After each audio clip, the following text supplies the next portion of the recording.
Hello again, everybody. My name is Paula. Welcome back to my little cozy corner. Today's topic is one that is unfortunately very near and dear to my heart because a few years ago I took a job that made me feel like I had to rush everywhere. So I want to talk about one of the biggest forms of dysregulation for folks like myself and many hundreds and thousands, probably millions, probably billions of people out there with CPTSD who get extremely dysregulated when we're chronically rushing. And in a society where chronically rushing is so normalized, it's sickening. This specific kind of brand of trigger doesn't get talked about in an isolated way very often. So, let's get into it. So I've taken a seminar and done a lot of happy following along of a woman named Annie Brooke. And she works with neuroplasticity and combinations of behavioral therapy, somatics, lots of nervous system regulation stuff with Annie. And one thing she taught me in a seminar of hers was that the activated brain moves at a processing speed that is on average 6 to 10 times faster than the human body.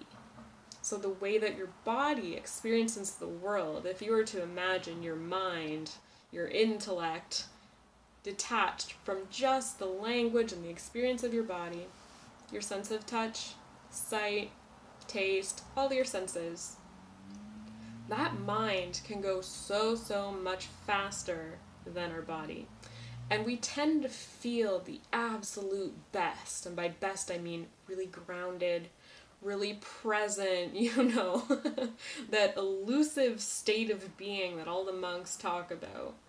Presence comes from a congruency between how fast our brain is processing the world and the speed at which our body is also processing the world. So when the brain feels really nice and safe, when the nervous system is nice and cozy, the body feels like she's almost the one in the driver's seat.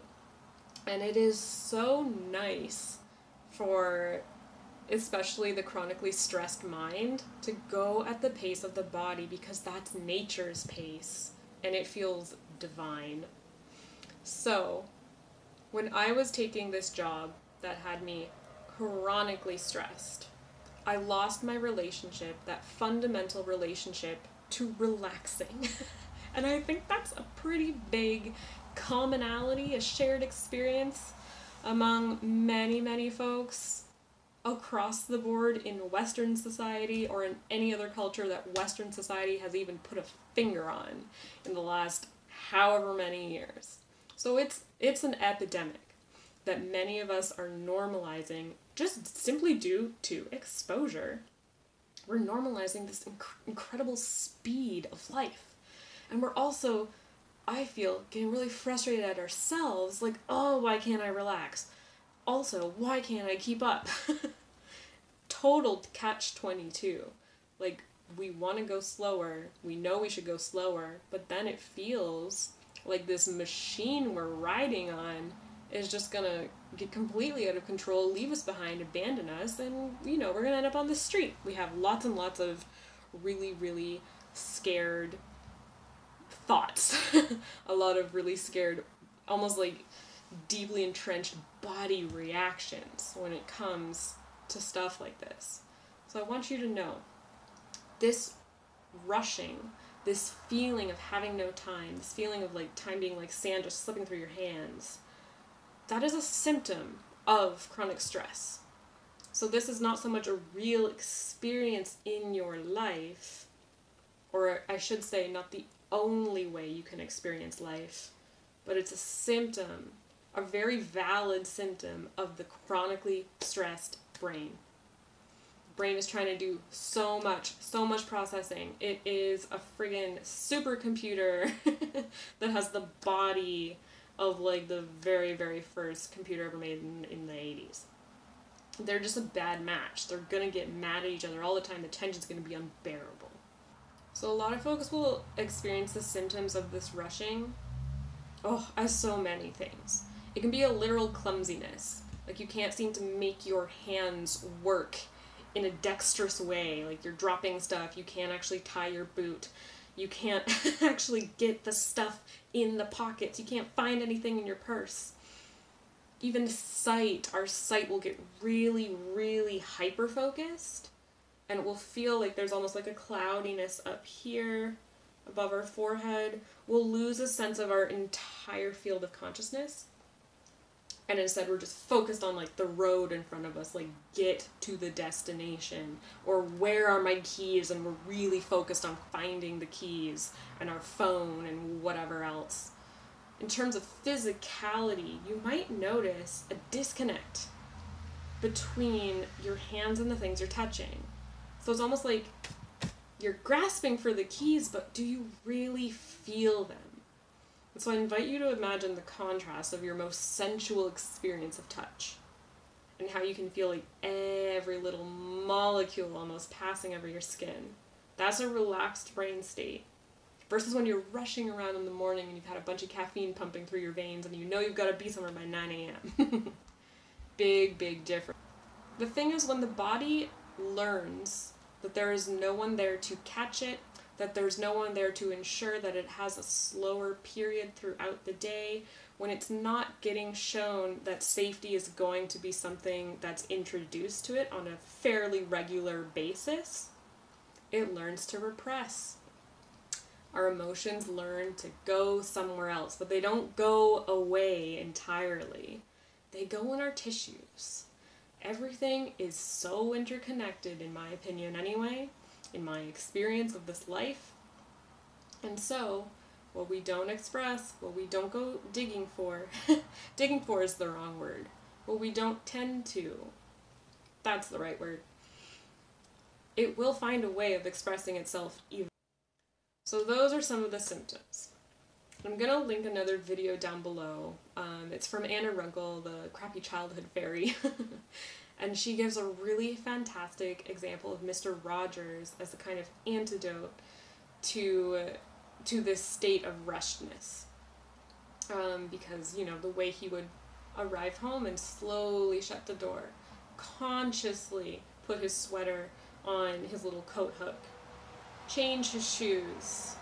All of that was done with such padding around every single action. So what the trauma brain does to us, really, in its essence, is it steals our consciousness. It steals our awareness. It says, being fully aware and fully present right now, not safe.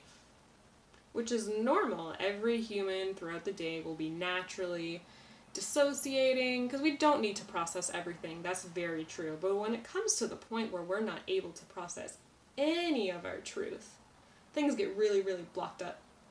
And so what we need to introduce in that Mr. Rogers-like style is awareness, consciousness, slowness. So a through line of all of my videos, and the same concept, the same essence of truth that Anna was getting to with her Mr. Rogers example, is this awareness of what we are doing. And it's such a gift to let yourself slow down enough whenever you have moments, whenever you create moments, because sometimes we do have to insist on our joy, and we have to interrupt our patterns. Try doing things at a pace that your brain actually follows along. One method that I've learned, not directly, but I got this from a really unexpected source in my life, was from a driving instructor. And it's really important to stay present when you're driving. So try this next time you're in a rush driving somewhere.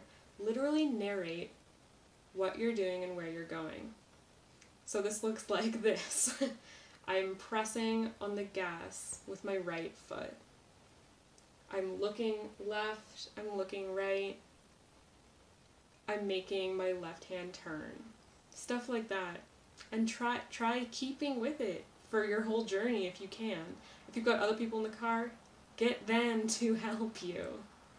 And just notice Really notice where you are right now. So much of the soothing elements of complex trauma are felt just by coming into here now.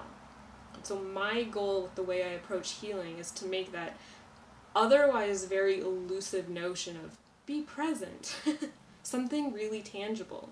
Describing what we're doing right now is so useful. I do this even when I'm on my computer. I'm sitting down, I'm opening the laptop, I'm resting my hands on the keys. And you'll notice as you do this that your whole body system slowly start to respond to your awareness. You'll breathe a little bit deeper. That's a sign that your vagus nerve is taking a deep breath, metaphorically. That's so good. Your eyes will start to soften a little bit. And you'll notice too, even the way you're talking will get slower, lower, just more relaxed. Notice how your voice changes. That's a big one too, between your rush self and your nice slow self. So carve out time to do this. You can do this with dishes. A lot of times I'm ripping through kitchen cleanup. That's a big source of stress for me too. And the thing is, we still have to do these good things. We can't avoid them in life. We want a clean kitchen. We need to drive ourselves places. We want to have that independence and freedom. But we don't have to do it like that. We don't have to rush. This is really my manifesto for pushing against the machine, the grind that is that capitalist kind of, that inhumane rushing. Really ask yourself, can I afford to slow down here? And if there's a voice that says, no, we can't, we have to do it, challenge that voice and say, can I really afford, though, to go at your pace for the rest of my life? Because that voice is ceaseless. It is from the machine, therefore it will continue to want you to be a machine along with it all the time. And so it's beautiful to notice that voice, to not blame it and call it scum, because it does have, unfortunately, a place in our world right now. And also, I would not wish that state of being to be the only state of being for anyone, ever. Everyone deserves to experience different states of presence, and introducing slowness is your first ticket to experiencing a different and really important slow state of being. So let me know if you try this, if it feels good for you, if any of these tips help you. If you have questions, I'm super happy to answer them. If you are interested in my program, I'll put the link to my website, which has lots of information about the program and about me. I do 30-minute clarity calls with folks totally for free. That's where we get to just meet each other, talk about how I can serve, and that is really the goal. So that will be down below. I'm also on Instagram quite a lot. I do lives there if you'd like to join that community. So all of the links will be down below. Leave me some questions if you guys have ideas for future videos. Because this community is nice and teeny tiny right now, I have the luxury of reading all comments and even being able to take requests from you guys. So if you want a specific topic or kind of issue in your life addressed, go for it. Jump in the comments and I just might be able to help you out and make like a specific video for you. So thank you so much for watching. I really hope this helped. Let me know what you thought of it, and I will see you with my next video.